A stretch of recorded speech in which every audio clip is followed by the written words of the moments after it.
Hello, Aquarius, Sun, Moon, Rising, and Venus signs. Kamusta kayo? Sana po nasa mabuti kayong kalagayan. Welcome back po sa Star Tarot at kung bago kayo rito, welcome din po kayo. Please subscribe, like, share my videos, and leave me a comment kung naka-resonate po kayo. Thank you. So, first card ni Aquarius, listen. The secrets of the sea become apparent when we listen to the sound within the shells. Ayan. So, listen, Aquarius. Maaaring listening to your intuition, listening to the guidance of the divine, listening to your soul. Maaaring yun ang dapat ninyong gawin at this time. Maaaring yun ang tawag sa inyo ng inyong yun ang tawag sa inyo ng inyong spirit, no? So what else? We have ambition. Set your sights beyond the horizon.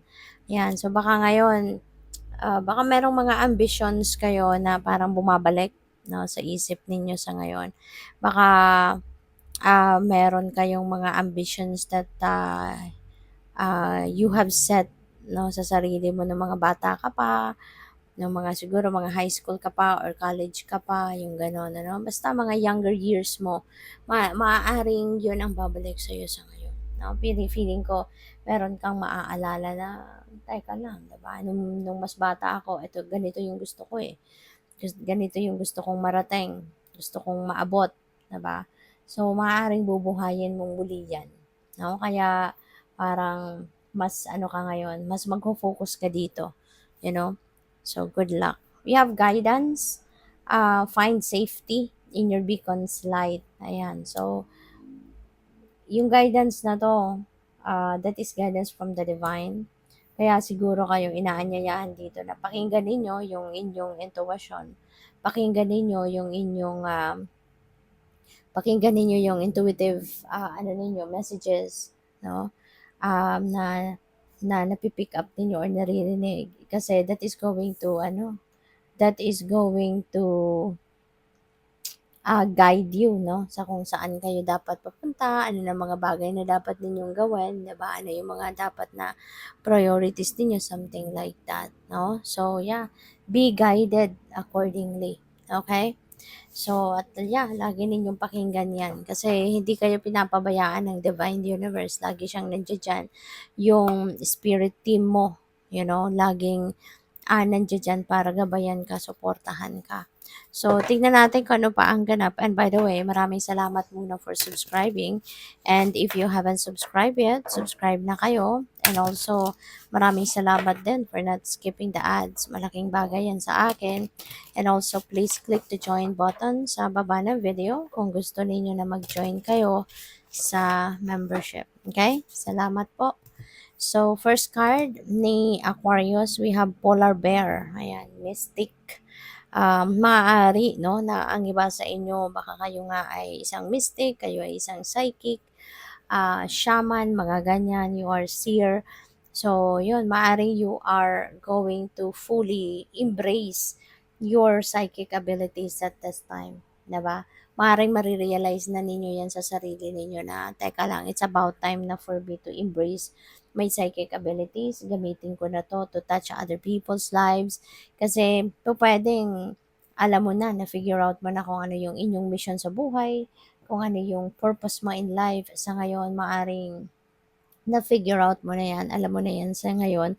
Kaya, pwedeng makikita mo na or maiisip mo na yung mga psychic abilities mo, yan ang gagamitin ninyo para ma-carry out mo yung mission mo sa buhay or yung mga yung mga purpose mo in life at this time, no? Kaya maaring i-welcome mo na talaga ng buong buo sa buhay mo yung mga psychic abilities ninyo. So, what else? We have independent. Ayan. So, magiging super independent ka na din. Parang babawiin mo na ngayon yung kapangyarihan mo over yourself.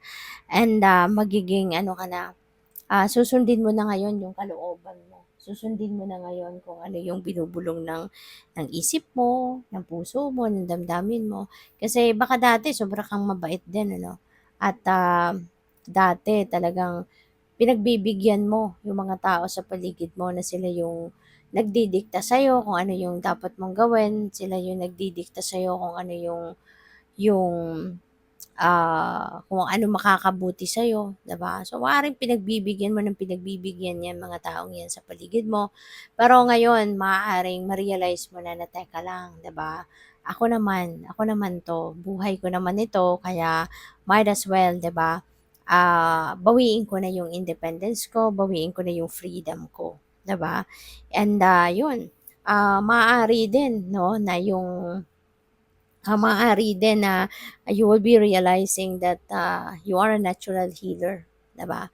Maaaring ramdam mo sa ngayon na talagang meron kang mission. Something is up for you ngayon na gamitin mo yung spiritual gifts mo, yung pagiging intuitive mo, pagiging sensitive mo, 'di ba? Kasi pupuwedeng nararamdaman mo na ano siya, heightened siya sa ngayon. Kumbaga malakas ang radar mo, malakas yung empathy mo sa ngayon, maaaring buhay na buhay, yung mga ganyan. Kaya pupuwede talaga na ma-realize mo na sa ngayon na, "Okay, this is the perfect time for me now to embrace my spiritual gifts," 'di ba? At makatulong ako sa mga tao. So, we have Black Bear. Ayan, guardian. Sabi dito, gentle and wise protector, give me your confidence and power. Help me protect the ones I love and awaken my intuition and guide me. Ayan. So, siguro ano ka, no? Kung hindi ka pa ganito, maaring magiging ganun ka, marirealize mo yan, na you will be protecting the people you love. No? You will be protecting your loved ones, no? So, siguro magiging extra protective ka, sa kanila. Yung gano'n ba, yung gusto mo na lagi silang nasa ayos, gusto mo na lagi silang okay, gusto mo na lagi silang safe, 'di ba? Yung gano'n. So, yung bang parang yung priority mo would be, the well-being of the safety of the people whom you love. So, we have Pathfinder. Sabi dito, release your past and start a new journey. So, this is a reminder din para sa'yo, ano, na kasi baka malaki pa rin ang impluensya sa'yo ng inyong nakaraan. Kung ano man ang inyong mga sitwasyon in the past, maaaring malaki pa rin ang ano nito, malaki pa rin yung malaki pa rin yung impluwensya nito sa iyo. Kaya paalala ito sa iyo na i-let go mo na kung ano man ang nakalipas na, kung ano man ang nakaraan na sa buhay mo. At it's about time now for you to start a new life, to start a new journey in your life. Okay? Sabi dito, you are a teacher and help others find their way. So, feeling ko dito, ito yung isa sa mga mission ninyo, to be a spiritual guide, maaari din na magiging spiritual counselor kayo, ganyan, mentor, pwedeng ganun. Or pwede rin na ang iba sa inyo talagang academic teacher din talaga, di ba? At nagtuturo talaga kayo sa school, ganun. Pero ang iba sa inyo maaaring that is spiritual side of life, no? Kaya good luck sa'yo. Thank you for watching. Love and light. Namaste.